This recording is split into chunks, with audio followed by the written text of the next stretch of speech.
Hi guys, welcome to my channel ചാറ്റോ chat. ഇന്ന് Navaratri week സ്പെഷ്യലായിട്ട് ഞാൻ നിങ്ങളുടെ മുന്നിൽ വന്നിരിക്കുന്നത് എൻ്റെ ഓൾ ടൈം ഫേവറേറ്റ് ആണ്.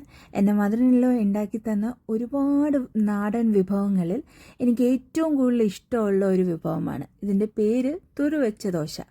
അകത്തൊരു സ്വീറ്റ് ഫില്ലിങ്ങും പുറത്തെ ദോശയാണെങ്കിൽ നല്ല ക്രിസ്പി ആയിട്ടുള്ള ദോശയുമാണ്. കുഞ്ഞുങ്ങൾക്ക് ഒത്തിരി ഇഷ്ടപ്പെടും. രാവിലെ കുഞ്ഞുങ്ങൾക്ക് സ്കൂളിൽ ലഞ്ചിൽ ഉണ്ടാക്കി കൊടുത്തു വിടാൻ ഇത് വളരെ ഈസി ആയിട്ടും ഹെൽത്തി ആയിട്ടും ഉണ്ടാക്കിയെടുക്കാൻ പറ്റും. അപ്പോൾ ഇതെങ്ങനെയാണ് ഉണ്ടാക്കുന്നതെന്ന് നമുക്ക് നോക്കാം. അതിനായിട്ട് നമുക്ക് ആദ്യം വേണ്ടത് കുറച്ച് തേങ്ങയാണ്. തേങ്ങ ചിരവി എടുത്തത് കുറച്ച് എടുത്ത് വെക്കുക. എന്നിട്ട് ഇതിലേക്ക് ഗ്രേറ്റ് ചെയ്ത ശർക്കര ഇട്ട് കൊടുക്കുക. നിങ്ങളുടെ മധുരത്തിനനുസരിച്ച് ഇട്ട് കൊടുക്കുക. എന്നിട്ട് ഈ തേങ്ങയും ശർക്കരയും നന്നായി മിക്സ് ചെയ്ത് മാറ്റി വെക്കുക.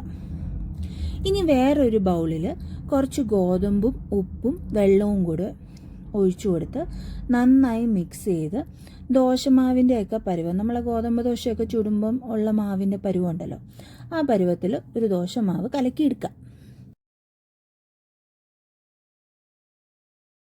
തവ ചൂടാക്കിയിട്ട് അതിലേക്ക് ഈ മാവ് പതുക്കെ ഒഴിച്ച് നല്ല കനം കുറഞ്ഞ ദോശ ചുട്ടെടുക്കുക. മാവ് ഒഴിച്ച് നന്നായി പരത്തിയെടുത്ത് രണ്ട് സൈഡും നന്നായിട്ട് വേവിച്ചെടുക്കുക. ഇനി രണ്ട് സൈഡും വെന്തതിന് ശേഷം ആ ദോശയുടെ ഒരു സൈഡിൻ്റെ പകുതി വശം, നമ്മൾ മസാല ദോശയ്ക്കൊക്കെ ഫില്ലിങ് വെക്കൂലേ, അതുപോലെ ആ ദോശയുടെ പകുതിയിലായിട്ട് കുറച്ച് നമ്മൾ നേരത്തെ ഉണ്ടാക്കി വെച്ചിരുന്ന തേങ്ങയും ശർക്കരയുടെ കൂട്ട് വെച്ച് കൊടുക്കുക.